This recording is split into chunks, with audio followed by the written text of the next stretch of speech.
구약성경 117면에 있습니다. 출애굽기 23장 16절 말씀 함께 보도록 하겠습니다.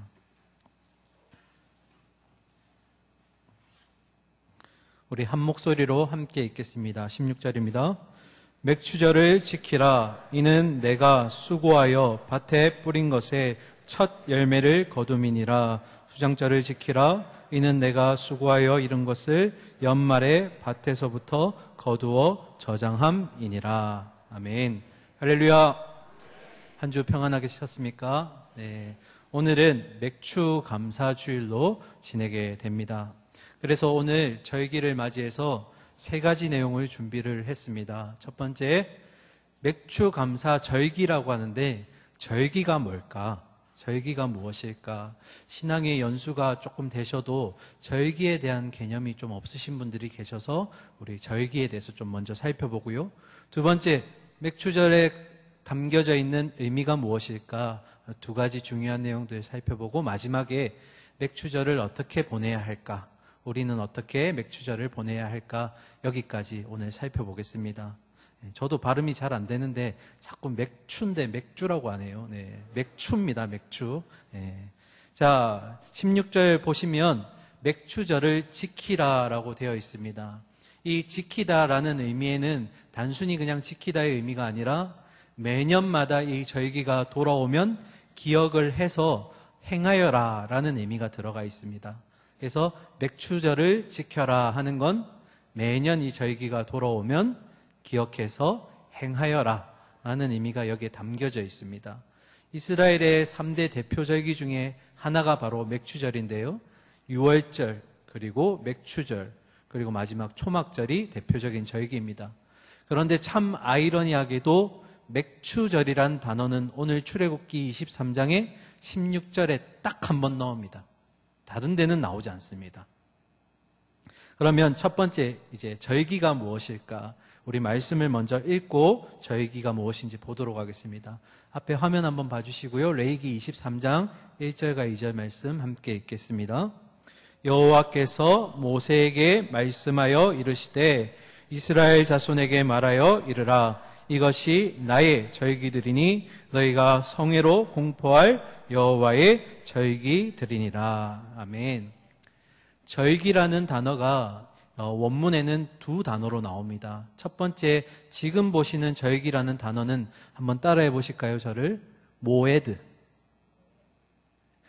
따라해 주니까요. 모에드.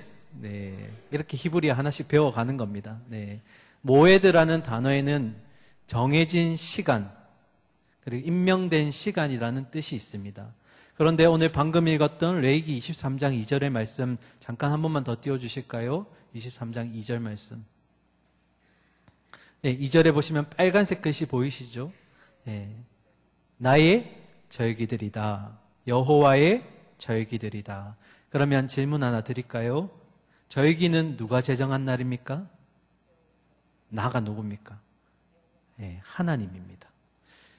많은 분들이 조금 착각하시는 분들이 계시는데 절기라는 것은 이스라엘 사람들이 만들어낸 것이 아닙니다. 하나님이 직접 제정하신 날입니다. 그래서 이스라엘만 지키는 것이 아니라 하나님께 속한 모든 백성은 이 절기를 지켜야 하는 것입니다. 누가 정하셨다고요? 하나님이. 이스라엘만 지키는 것이 아닙니다. 그래서 오늘 우리도 맥추감사주의를 지내게 되는 것입니다. 이게 첫 번째 절기의 의미입니다. 단어가 뭐라고요? 모에드. 네. 두 번째입니다. 두 번째 단어 한 번만 따라해 주시죠. 하그. 한 번만 좀 따라해 주시면 좋겠는데 같이 할까요? 하그. 네. 하그라는 의미에는 두 가지가 있습니다. 첫 번째는 축제의 의미가 있습니다. 우리 페스티벌이라고 부르죠. 그리고 또 하나는 리허설이라는 의미가 있습니다. 리허설이 뭘까요? 지금 성가대가 이제 예배 때 탁 나와서 하기 전에 똑같이 예행 연습으로 한번 해보는 것. 본 공연과 똑같이 하지만 마지막 점검하는 리허설, 연습을 예행 연습 또는 리허설이라고 부릅니다. 그러면 절기의 이 하그라는 단어 속에 리허설이라는 의미가 있는데 무엇에 대한 리허설일까? 무엇에 대한 예행 연습일까? 이 땅에 오신 예수님이 자신을 신랑으로 비유하신 말씀이 있습니다. 그리고 이 땅의 모든 교회들은 그의 신랑에 함께 연합할 신부라고 비유하셨습니다. 그래서 신랑과 신부가 연합하는 날, 평생에 딱 한 번 있는 그날은 바로 축제의 날입니다. 그 축제의 날 때 우리가 함께 즐거워하고 기뻐하는 그 자리를 채우게 될 것입니다. 그런데 그 축제의 날을 미리 예행 연습, 리허설하는 게 바로 절기라는 겁니다. 한 번 더 설명드릴게요. 이 땅의 마지막에 예수 그리스도와 신랑이신 예수님과 신부인 교회가 연합하게 되는 아주 기쁘고 축복된 날이 있는데, 그날을 이 절기를 통해서 미리 예행 연습을 하는 겁니다. 리허설을 하는 거죠. 그래서 절기에는 두 가지 의미가 있습니다. 첫 번째는 하나님이 제정하셨기 때문에 우리가 하나님께 속한 날로 같이 함께 드려야 되는 날, 그리고 또 한 가지는 신랑 되시는 예수님과 신부인 교회의 연합처럼 아주 기쁘고 즐거운 날, 오늘 우리가 함께 그것을 리허설해 보는 겁니다. 아시겠죠? 그래서 이 날은 굉장히 기쁜 날입니다. 굉장히 즐거운 날입니다. 우리 성도님들 표정 보면 안 그런데 기쁜 날입니다. 오늘을 기쁘게 보내셔야 됩니다. 어떻게 하면 기쁘게 할 수 있을까요? 이스라엘의 절기의 시작을 6월절로 우리는 항상 봅니다. 그래서 6월절 잠깐 보시면서 이제 맥추절 속의 의미들을 우리가 하나하나 찾아보도록 하겠습니다. 6월절의 뜻이 있습니다. 6월절의 뜻은 넘어가다, 뛰어넘다, 지나가다라는 의미가 있습니다. 그러면 무엇을 뛰어넘어가는 것일까? 자, 우리 말씀을 한번 보겠습니다. 출애굽기 12장 13절과 14절인데요. 앞에 화면 보면서 같이 읽겠습니다. 내가 애굽 땅을 칠 때에 그 피가 너희가 사는 집에 있어서 너희를 위하여 표적이 될지라. 내가 피를 볼 때에 너희를 넘어가리니 재앙이 너희에게 내려 멸하지 아니하리라. 너희는 이날을 기념하여 여호와의 절기를 삼아 영원한 규례로 대대로 지킬지니라. 아멘. 6월절에 대한 본문입니다. 이스라엘 백성들이 출애굽하기 마지막 전날 밤, 그날 밤에 어린 양을 잡고 그 피를 문설주에 바릅니다. 그러면 이 어둠의 사자들이 이 애굽 땅을 치러 올 때 첫째 된 것들을 모두 생명을 빼앗아갈 때에 문설주에 피를 바른 그 이스라엘 백성의 집은 어떻게 해요? 뛰어 넘어가는 겁니다. 그래서 이름이 6월절입니다. 이때 이스라엘 백성들은 절기를 두 가지로 지킵니다. 첫 번째는 흠없는 어린 양을 6월절 전날에 잡습니다. 그리고 당일 저녁에 포도주와 그리고 잡은 어린 양을 취하게 됩니다. 이 어린 양이 나중에 예수님을 상징하는 예표가 되는 거죠. 이 6월절을 지키고 나면 그 다음 날부터 이어서 일주일 동안 무교절을 지키게 됩니다. 무교병을 먹는다고 해서 이 이름이 무교절인데요. 잠깐 말씀을 함께 보고 무교절을 한번 보도록 하겠습니다. 출애굽기 12장 17절부터입니다. 너희는 무교절을 지키라. 이날에 내가 너희 군대를 애굽 땅에서 인도하여 내었음이니라. 그러므로 너희가 영원한 규례로 삼아 대대로 이날을 지킬지니라. 첫째 달 그 달 열 나흔 날 저녁부터 21일 저녁까지 너희는 무교병을 먹을 것이요. 19절 같이 읽겠습니다. 이래 동안은 누룩이 너희 집에서 발견되지 아니하도록 하라. 무릇 유교물을 먹는 자는 타국인이든지 본국에서 난 자든지를 막론하고 이스라엘 회중에서 끊어지리니. 20절 너희는 아무 유교물이든지 먹지 말고 너희 모든 유하는 곳에서 무교병을 먹을지니라. 아멘. 무교절날 이스라엘 백성들은 두 가지를 지킵니다. 첫 번째는 집안에 있는 모든 누룩을 제거합니다. 누룩이 뭘까요? 이 누룩이라는 것은 빵과 술에 들어가는 이 발효시키는 발효제입니다. 빵을 막 부풀게 만들고 술을 익게 만드는 그런 발효제인데, 이 성경에서는 누룩을 부패함, 죄성으로 주로 많이 인용을 합니다. 그래서 이스라엘 백성들이 무교제 기간 동안 가장 첫 번째로 하는 게 뭐냐면 집안에 있는 부패함을 쓸어 담는 겁니다. 내 안에 있던 모든 죄들을 다 모아서 어떻게 해요? 집안을 청결하게 합니다. 그리고 누룩이 들어가지 않은 무교병을 먹으면서 이 절기를 지키게 되는 것입니다. 유월절 보셨고요. 유월절이 가장 절기의 기본이자 중심이 되고 이어서 무교절을 지킨다고 했습니다. 그리고 무교절 기간이 일주일이기 때문에 그 사이에 안식일이 껴 있습니다. 일주일이기 때문에 안식일이 중간에 있는데 안식일은 이스라엘 백성들이 하나님이 주신 대로 잘 지키고 그 안식일 다음 날이 우리가 잘 아는 초실절입니다. 다시요. 이제 절기가 하나하나 등장할 때마다 헷갈리실 겁니다. 잘 정리하셔야 됩니다. 6월절이 처음에 나왔고요. 첫째 달 14일 그때 6월절을 지키고 그 다음 날인 15일부터 21일까지 한 주 동안 무교절을 지키는데 중간에 안식일이 한 번 있습니다. 그 안식일은 안식일 그대로 하나님께 지키고 안식일 다음 날 무슨 날이라고요? 처음 초자, 열매 실자에서 초실절을 보내게 됩니다. 이스라엘에서 가장 먼저 난 작물들을 하나님께 올려드리는 날이 바로 초실절입니다. 이 날로부터 49일이 지나갑니다.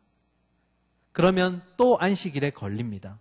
그래서 안식일 다음 날이 되는 50일째 되는 날을 우리는 뭐라고 부르냐면 77절이라 부릅니다. 초실절로부터 77일이 아니고요. 7일이 7번에서 77절. 그런데 계산을 하면 그날이 안식일이 되기 때문에 하루 다음 날인 50일째 되는 날 77절을 보내게 됩니다. 점점 눈들이 자꾸 물음표가 되고 있어요. 무슨 말인가?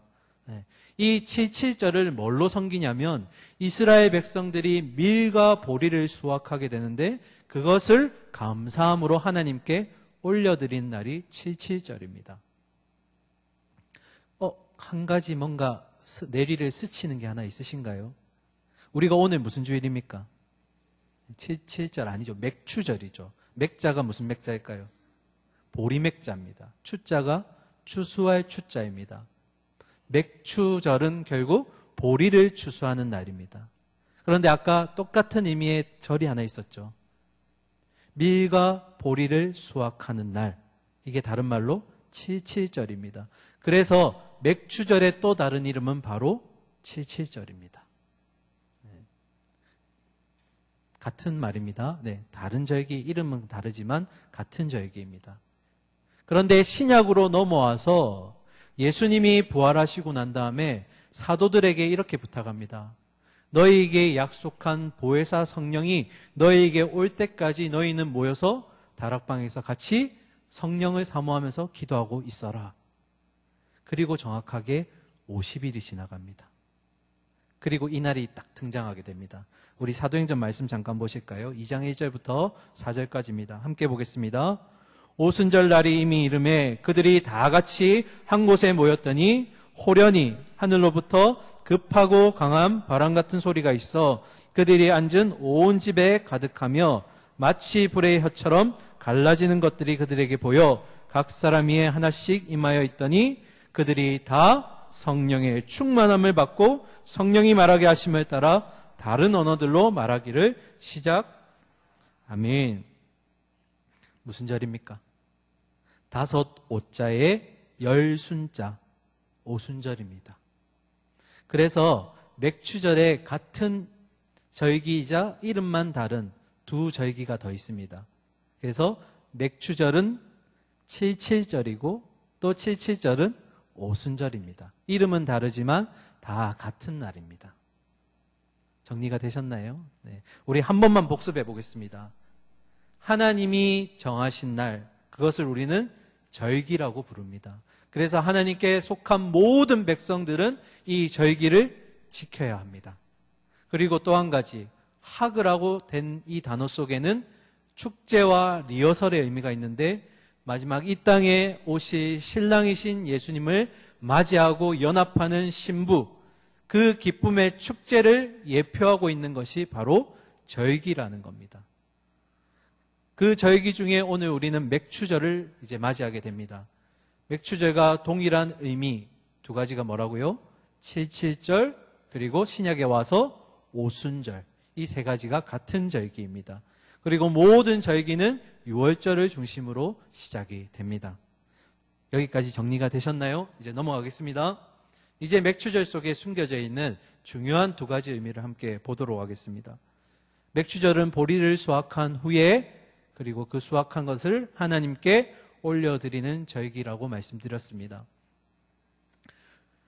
예수님이 이 땅에 오셔서 자신을 무엇이라고 비유하시는 중에 자신을 생명의 떡이라고 비유하신 적이 있습니다. 요한복음 6장 35절 말씀인데요. 함께 읽을까요, 우리? 예수께서 이르시되 나는 생명의 떡이니 내게 오는 자는 결코 줄이지 아니할 터이요 나를 믿는 자는 영원히 목마르지 아니하리라. 아멘.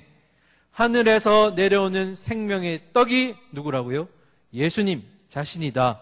나에게로 오는 자, 내 떡을 먹는 자는 결코 줄이지도 목마르지도 아니할 것이다. 그 생명의 떡을 친히 백성들에게 나누어 주십니다.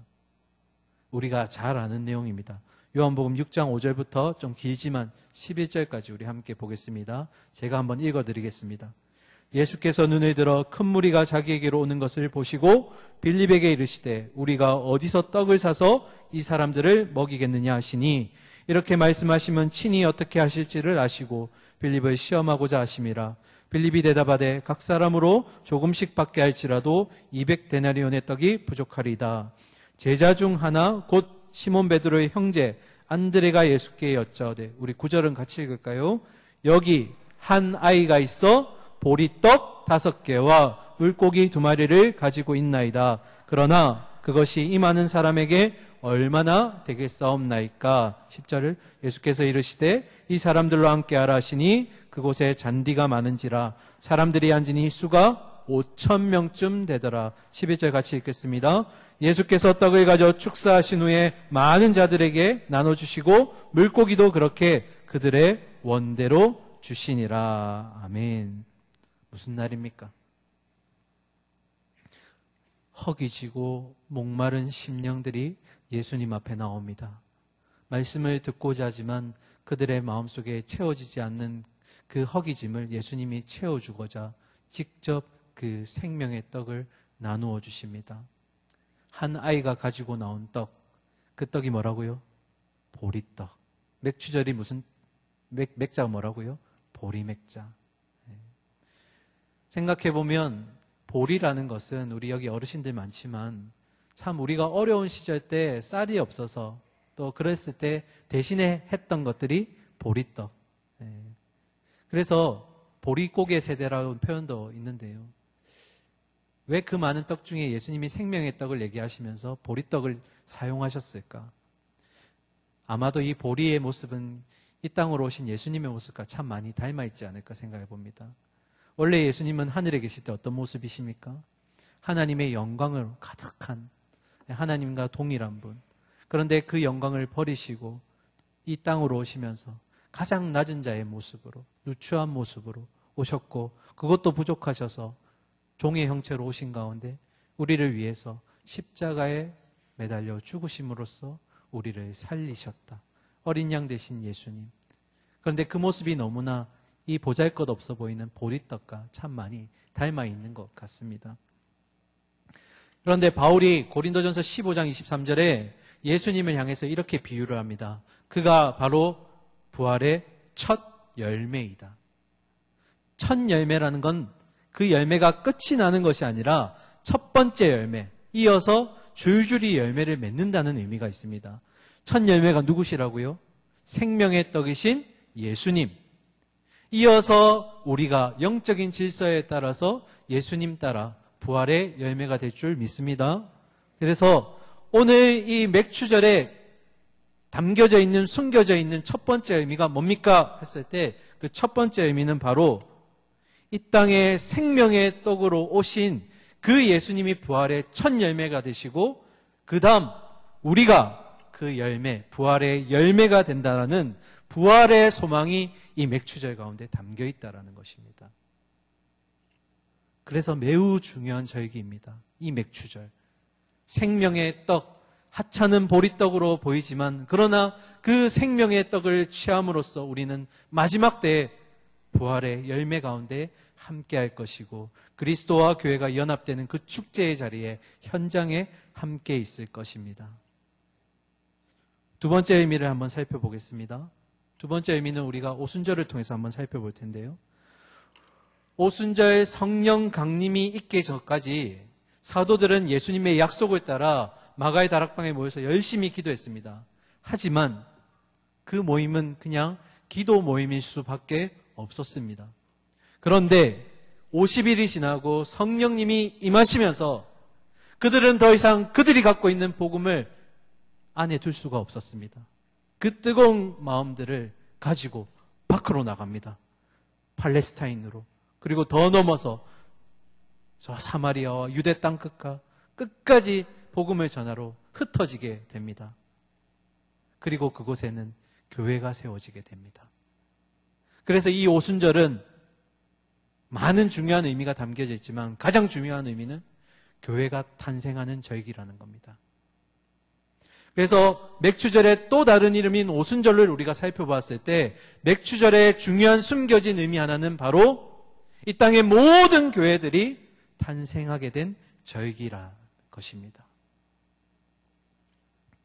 우리 교회 이 성령 강림과 관련해서 조금 더 자세히 보도록 하겠습니다. 아까 읽었던 말씀인데요. 사도행전 2장 1절 읽으셨고 2절부터 4절까지 보시면 호련히 하늘로부터 급하고 강한 바람 같은 소리가 있어 그들이 앉은 온 집에 가득하며 마치 불의 혀처럼 갈라지는 것들이 그들에게 보여 각 사람이 하나씩 임하여 있더니 그들이 다 뭘 받았다고요? 성령의 충만함을 받고 성령이 말하게 하심을 따라 다른 언어들로 말하기를 시작하니라. 두 가지 기억하십시오. 첫 번째, 초실절로부터 50일이 되는 날 예수님이 약속하셨던 그 성령이 임했다. 언제요? 오순절 때. 그리고 성령이 임하시는 모습은 마치 뭐와 같았다고요? 불과 같더라. 이 모습이 정확하게 출애굽기에도 나옵니다. 언제일까요? 출애굽기 19장 한번 보겠습니다. 출애굽기 19장 17절부터 19절까지 우리 함께 읽겠습니다. 모세가 하나님을 맞으려고 백성을 거느리고 진에서 나오매 그들이 산기슭에 서 있는데 시내산의 연기가 자욱하니 여호와께서 불 가운데서 거기 강림하심이라. 그 연기가 온기가마 연기같이 떠오르고 온 산이 크게 진동하며 나팔 소리가 점점 커질 때에 모세가 말한즉 하나님이 음성으로 대답하시더라. 아멘. 이스라엘 백성들이 애굽을 나오고 나서 정확하게 50일이 되었을 때 시내산 기슭에 도착하게 됩니다. 그리고 그곳 가운데 하나님이 임재하시게 됩니다. 무엇으로 임재하셨다고 되어 있나요? 불로. 50일이 되던 날 불로 임하셨다. 그래서 이 출애굽기의 시내산의 모습은 마치 오순절을 예표하고 있는 듯한 그런 모습을 보입니다. 이 두 내용은 오늘날 우리 교회에게 강한 메시지를 부여합니다. 교회는 화려한 건물, 더 멋있는 예배, 그런 형식이 중요한 것이 아니라 결국 하나님이 임재하셔야 된다는 겁니다. 사랑하는 성도님들, 오늘 이 예배 가운데 그리고 우리 동부교회 가운데 하나님이 임재하셔서 우리의 교회가 참된 교회의 역할을 그리고 참된 예배가 되기를 소망합니다. 하나님과의 풍성한 만남을 가지십시오. 그래서 거기로부터 오는 은혜를 가지고 우리는 한 주 한 주를 살아내게 되는 것입니다. 아무리 화려한 교회일지라도 또 멋있는 예배와 멋있는 어떤 퍼포먼스가 있을지라도 그것에 하나님이 임재하지 않으면 예배가 예배가 아니고 교회가 교회될 수가 없습니다. 오늘 우리 동부교회 가운데 그리고 우리가 드리는 이 예배 가운데 성령 하나님이 불같이 임하신 줄 믿습니다. 그 은혜를 가지고 이 한 주를 살아내시기를 바랍니다. 맥추절에 담겨져 있는 두 가지 의미를 보았습니다. 이제 마지막입니다. 그러면 이 맥추절 감사주일을 어떻게 우리가 보내야 할까? 참 먼 길을 돌아왔는데요. 우리 본문의 말씀으로 한번 가보겠습니다. 출애굽기 23장 16절로 다시 돌아가겠습니다. 맥추절을 지키라고 했습니다. 지키다는 의미는 매년 돌아올 때마다 기억해서 그 절기를 행하여라 라는 의미가 있습니다. 이어서 보실까요? 이는 내가 수고하여 밭에 뿌린 것에 첫 열매를 거둠이니라. 자세히 생각해 보면 모든 절기의 선포는, 모든 절기에 이제 지켜라 하는 선포는 광야에서 하나님이 주셨습니다. 그런데 절기를 직접 지키고 적용하는 것은 광야가 아니라 그들이 가나안 땅에 들어갔을 때입니다. 그러면 이 23장 16절 맥추절을 지켜라 하고 내가 수고하여 밭에 뿌린 것의 첫 열매, 수고한 것, 이건 어디에서 적용이 되는 걸까요? 광야 가운데서 이들이 먹었던 게 뭡니까? 수고하지도 땀 흘리지도 않고 매일 아침이 되면 하늘에서 내려오는 만나. 그런데 지금 하나님이 주시는 맥추절 속에 담겨져 있는 그 내용은 뭡니까? 수고해야 된다. 땀을 흘려야 된다. 그래야지 복이 들어온다. 열매를 맺는다. 결국 이 말은 하나님이 지금 너희는 이 절기에 대한 내용을 들을 때는 광야 가운데 있지만 내가 결국에는 약속한 가나안 땅으로 데려가겠다라는 의지가 있는 겁니다. 내가 지금 너희는 광야에서 만나를 먹고 있지만 수고하고 땀 흘려서 열매를 얻고 소산을 얻게 되는 그날 그 땅으로 내가 안내하겠다라는 그런 하나님의 의지가 담겨있는 구절이 바로 이 23장 16절의 말씀입니다. 넘어가기 전에 아주 중요한 질문을 하나 드리고 넘어가겠습니다. 곰곰이 잘 생각하셔서 마음속에 답을 내려주시기 바랍니다. 두 가지의 복이 있습니다. 첫 번째는 수고하지 않고 힘들이지 않고 하늘에서 내려오는 만나와 같은 축복을 받기 원하십니까? 아니면 수고하고 땀 흘려서 얻게 되는 열매의 복을 받기를 원하십니까? 잘 생각하셔야 됩니다. 첫 번째는 뭐라고요? 하늘에서 우리가 공짜로 얻게 되는 만나, 그 복을 받으시겠습니까? 아니면 수고하고 노력하고 땀 흘려서 얻게 되는 그 복을 받으시겠습니까? 마음속에 1번, 2번 정하셨나요? 제가 묻지는 않겠지만 대부분의 성도님들이 1번을 택하십니다. 기왕 받을 거 수고하지 않고 만나를 받았으면 좋겠다. 그런데 여기에 함정이 있습니다. 그 만나를 얻는 장소가 어디입니까? 광야입니다. 광야가 어떤 곳입니까? 황폐하고 생명이 살지 않는 곳, 아무것도 없는 곳, 그리고 사나운 이리들이 언제든지 목숨을 노리는 곳. 우리가 공짜를 얻기 원해서 광야로 돌아가는 이런 모습은 없어야 됩니다. 만나가 좋기는 하지만 힘들이지 않고 얻는 복이긴 하지만 그렇다고 우리가 광야로 들어가겠다? 여기에 그 누구도 광야로 들어가고 싶은 사람은 없습니다. 결국 뭡니까? 땀 흘리고 수고해야 되지만 우리는 결국 하나님이 약속하신 가나안 땅으로 가야 된다는 겁니다. 그런데 여기에 또 함정이 있습니다. 그래서 성도님들 중에는 가나안 땅이 마치 천국이구나, 천국과 같은 곳이 가나안 땅이구나 라고 오해하실 수 있다는 겁니다. 가나안 땅이 천국일까요? 제가 작년 이맘때쯤에 여호수아서를 소개해드리면서 가나안이 어떤 곳인지 한번 말씀드린 적이 있습니다. 왜 가나안 땅이 천국이라면 그 땅에 이스라엘 백성이 도착하자마자 전쟁을 치러야 하고 왜 그 땅 가운데 죄가 난무하고 하나님의 백성들이 불순종하는 모습들이 나타날까? 왜 그럴까? 그 말은 결국 가나안 땅은 천국이 아니라는 겁니다. 아무리 하나님이 약속하신 젖과 꿀이 흐르는 땅이라고 할지라도 그 땅은 천국이 아닙니다. 그러면 가나안은 뭘까요? 가나안은 또 다른 광야입니다. 앞에 광야는 뭡니까? 아무것도 없는 것, 정말 생명이라고는 없는 곳, 의지할 곳이라고는 없는 것, 그 가운데서 어떻게 하나님을 의지할 수 있는가? 이것을 연습하는 훌륭한 하나는 장소였다면 이제 가나안 땅은 뭡니까? 모든 것이 풍족합니다. 젖과 꿀이 흐르고요. 내가 원하는 것들을 다 맺을 수 있는 것입니다. 그럼에도 하나님을 찾을 수 있는가라는 겁니다. 그래서 신학자들은 이 가나안 땅을 또 다른 광야라고 부릅니다. 앞에서는 아무것도 없을 때 하나님만을 의지할 수 있는가? 뒤에 광야에서는, 가나안에서는 이렇게 풍족한 가운데서도 우리가 하나님을 찾을 수 있는가? 그런 의미를 여기에 담고 있다라는 겁니다. 결국 가나안은 하나님의 말씀에 순종할 것인가, 훈련할 것인가 하는 장소라는 겁니다. 그래서 이 맥추절을 우리가 어떻게 지켜야 합니까? 라고 했을 때 첫 번째로 맥추절을 통해 우리는 우리에게 주어진 삶의 자리에서 땀 흘려 수고해야 됩니다. 그래서 열매를 맺어야 됩니다. 그리고 또 한 가지, 주어진 우리의 삶의 자리에서 이 순종의 훈련을 해야 됩니다. 이게 맥추절을 지키는 우리의 첫 번째 모습입니다. 다시요, 중요하니까 한 번 더 얘기하겠습니다. 맥추절을 어떻게 보내야 됩니까? 우리가 땀 흘려서 수고해서 얻는 복을 감사하게 여길 줄 알고, 그리고 우리에게 주신 삶의 자리에서 우리가 훈련해 나가는 겁니다. 어떻게 하면 하나님께 의지하고 살아갈 수 있을까? 이것이 맥추절 속에서 우리가 지켜야 될 첫 번째 모습입니다.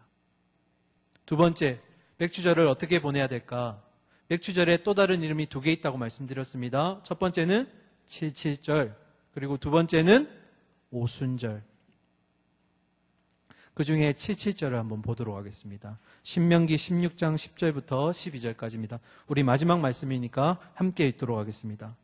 내 하나님 여호와 앞에 칠칠절을 지키되 내 하나님 여호와께서 내게 복을 주신 대로 내 힘을 헤아려 자원하는 예물을 드리고 너와 내 자녀와 노비와 내 성중에 있는 레위인과 및 너희 중에 있는 객과 고아와 가부가 함께 내 하나님 여호와께서 자기의 이름을 두시려고 택하신 곳에서 내 하나님 여호와 앞에서 즐거워할지니라. 너는 애굽에서 종되었던 것을 기억하고 이 규례를 지켜 행할지니라. 아멘. 11절 한 번만 다시 띄워주실까요? 11절입니다. 시뻘겋죠? 중요합니다. 굉장히 중요합니다. 이 절기를 지킬 때 지도자만 지키라고 하지 않았습니다. 일부의 허용된 백성만 지키라고 하지 않았습니다. 너와 너의 자녀와 그리고 심지어 노비와 성중에 있는 모든 제사를 맡은 레위인과, 여기가 더 중요합니다. 객과 고아와 가부. 결론이 뭡니까? 이 절기를 모두가 함께 지키라는 것입니다. 지키기는 지키되 11절 마지막에 뭐라고 되어 있습니까? 내 하나님 여호와 앞에서 즐거워할지니라. 모든 백성이 지키되 즐거워해야 된다. 6월절이 뭐라고 말씀드렸습니까? 6월절, 하나님이 모든 죽음의 사자를 이용하셔서 애굽에 있는 모든 백성들을 가운데 거하실 때 문설주에 어린 양의 피를 바른 그 집은 뛰어넘어가셨다. 결국 이스라엘 백성들을 구출해 주셨고 구원해 주셨던 그 구원의 감격의 은혜가 이 6월절 가운데 있다면 77절은 뭡니까?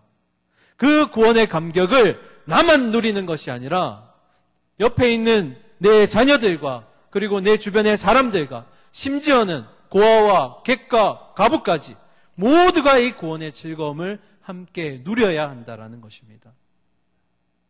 고아와 객과 가부, 공통점이 뭘까요? 이 세 부류는 모두 누군가에게 의지해야 된다라는 겁니다. 연약한 자라는 겁니다. 사랑하는 성도님들, 우리에게 하나님이 6월절 어린 양을 보내주셨습니다. 그리고 그 어린 양을 통해서 그의 피와 살이 찢겨지는 가운데 우리는 구원의 그 자유를 얻게 되었습니다. 그 즐거움을 만끽하는 날이 바로 오늘 맥추절입니다. 그런데 하나님은 너만 누리라고 하지 않았습니다. 누구와요? 너와 내 이웃과 그리고 예수를 알지 못하는 그 죽음과 어둠 가운데 있는 안타까운 영혼들, 그 영혼들에게도 이 복음의 기쁨을 나누어줘라. 내 하나님 앞에서 즐거워할지니라. 이것이 오늘 우리가 맥추절을 지켜야 되는 두 번째 의미입니다. 사랑하는 성도님들, 여전히 복음을 알지 못하고 죽음 가운데 살아가고 있는 내 육신의 가족들이 있습니다. 우리 서동 지역에 내 이웃들이 있습니다. 내 직장과 사업터와 그리고 내 학교와 내가 다니는 곳에 여전히 복음을 알지 못하고 기쁜 소식을 듣지 못한 이들이 있습니다. 오늘 맥주 감사주의를 맞이하면서 6월절로 찾아오신 그 어린 양이신 예수님, 그 예수님이 나를 살리셨고 당신을 살리셨습니다. 이 복음이 거기까지 전해지기를 소망합니다. 그래서 나만 즐거워하는 것이 아니라 내 가족이 이제는 이 복음으로 인해서 더 이상 육신의 가족이 아니라 영의 가족이 되기를 소망합니다. 함께 누릴 수 있는 기쁨의 날, 오늘 맥주 감사주일이 되기를 소망하고 축원합니다.